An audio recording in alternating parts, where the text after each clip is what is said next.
Mr. Paula T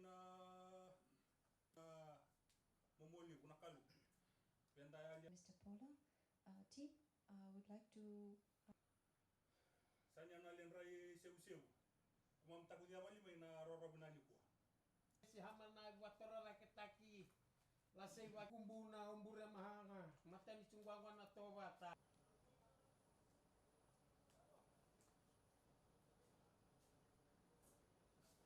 we'd like to welcome the chief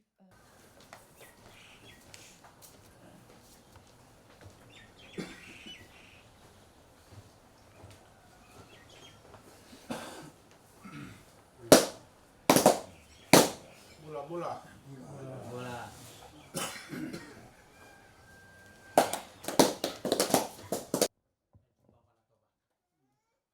It's a pleasure to be here this morning.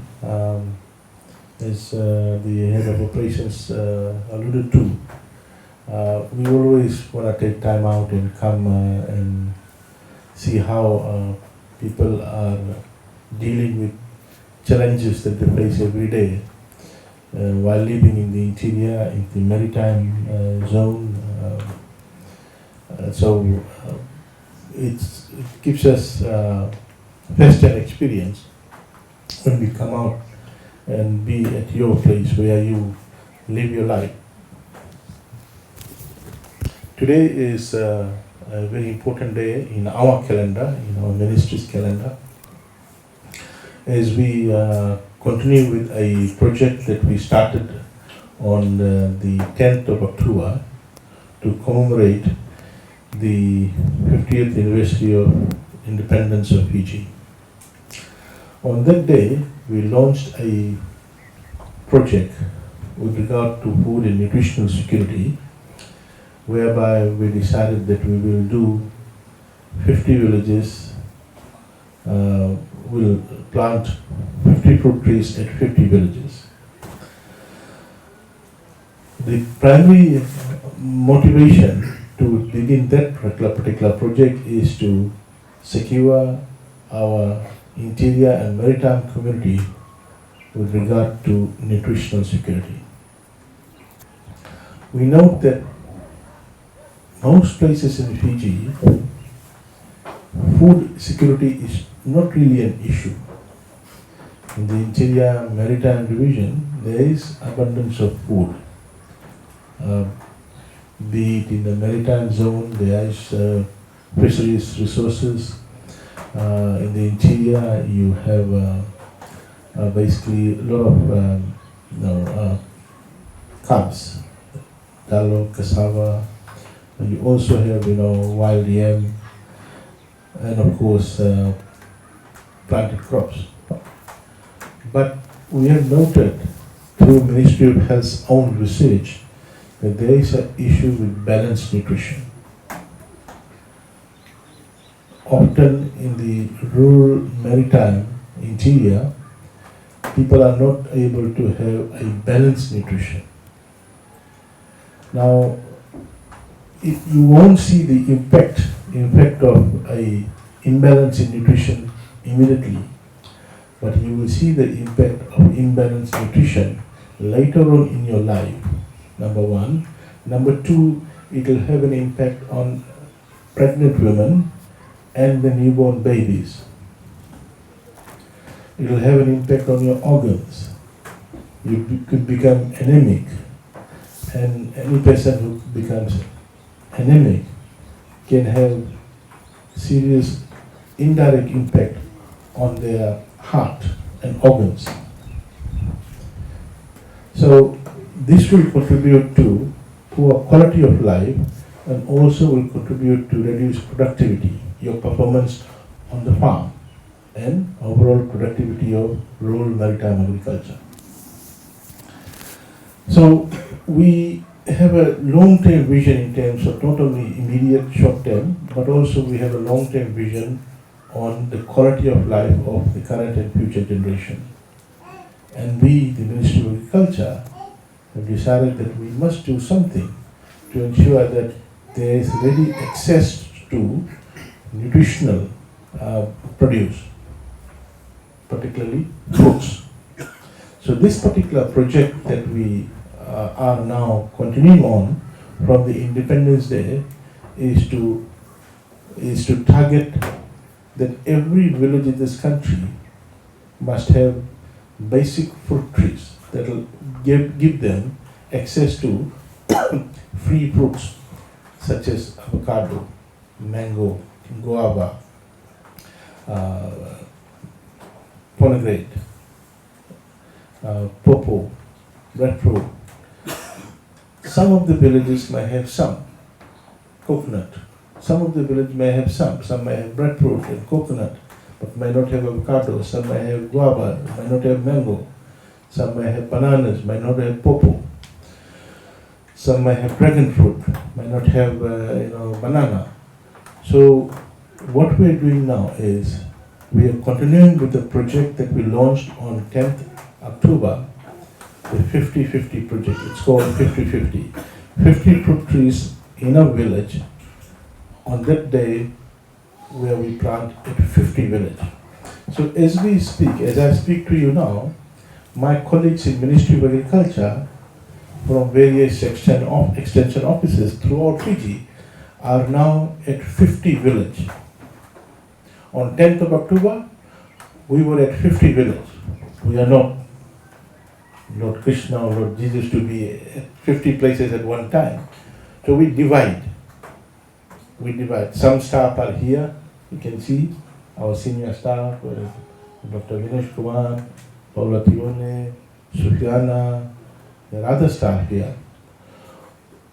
There are another group of staff at Batutu village, in Tabolevu, in Bukuya village, Rambulu village.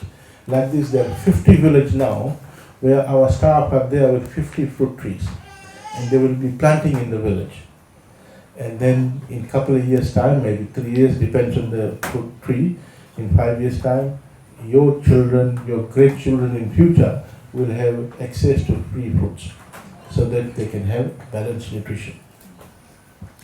Now, with regard to this project, as you know, we have brought our staff, very hardworking staff, have brought these fruit trees.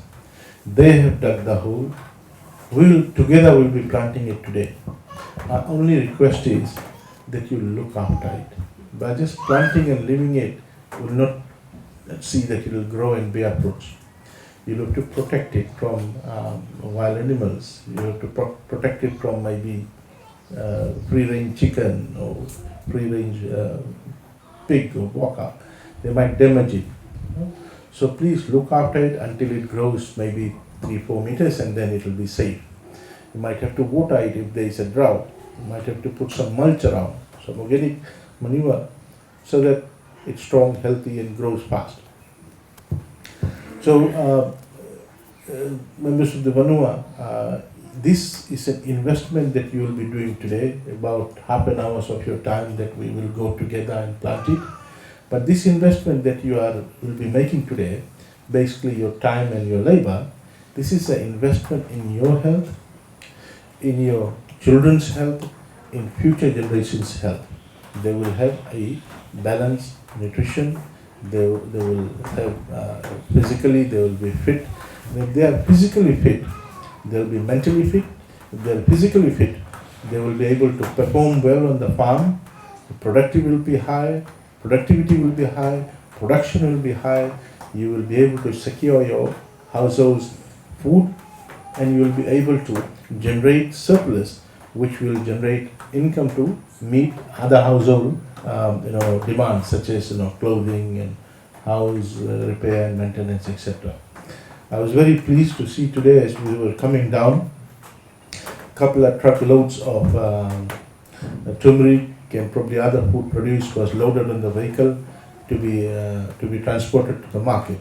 I want to thank the elders for the leadership of the younger able-bodied youths who planted those produce or who harvested those and are taking it to the market so that the village can have a steady source of income. I want to thank you all.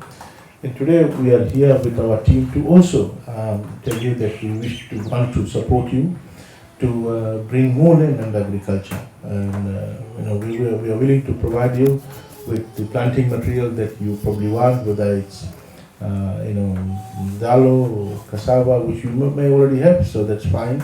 But if you need any planting material, we are happy to provide it to you. In addition to the fruit trees that we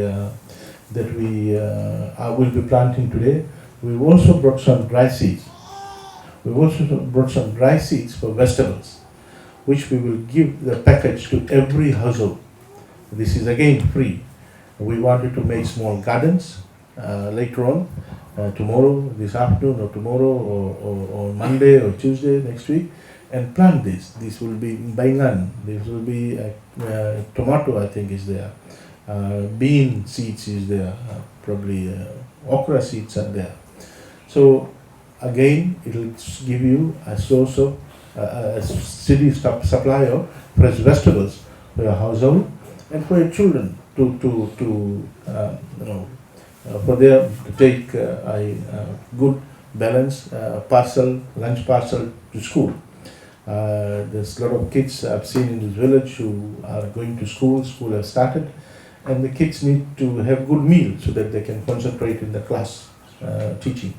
So I want to thank the mothers for their support to the children so that they can get good education, which is our Honorable Prime Minister and our government's vision, that we want children to get quality education, and we want the future of Fiji to be driven by knowledge, and the knowledge society will come if our children are able to go to not only home education, informal education, religious education, but also formal education through our school system. As you know, we're grappling at the moment with regard to dealing with the challenges posed by TC Yasa in Gondalebu, and we have taken control of the situation. Our Prime Minister has made about two or three trips there. I've been there with the agriculture team to assist the households recover and rehabilitate with regard to the loss in agricultural output, and they're doing well. And a lot of NGOs, a lot of community-based groups, faith-based groups have supported government's relief effort to provide basic groceries to the households there in Bua and Dagon Robe and Madwata to some extent who's been affected. And I want to thank you all for your support in different ways that you supported and contributed. And I want to let you know that whenever these things happen, we see Fiji coming together very strongly to assist whoever is affected by these kinds of external shocks. So with these words, I want to thank you all for coming here today, and I look forward to joining you again in a few minutes after the planting of the fruit trees. And so I do hope that we all go together and plant a tree each, or 2 trees each. Thank you.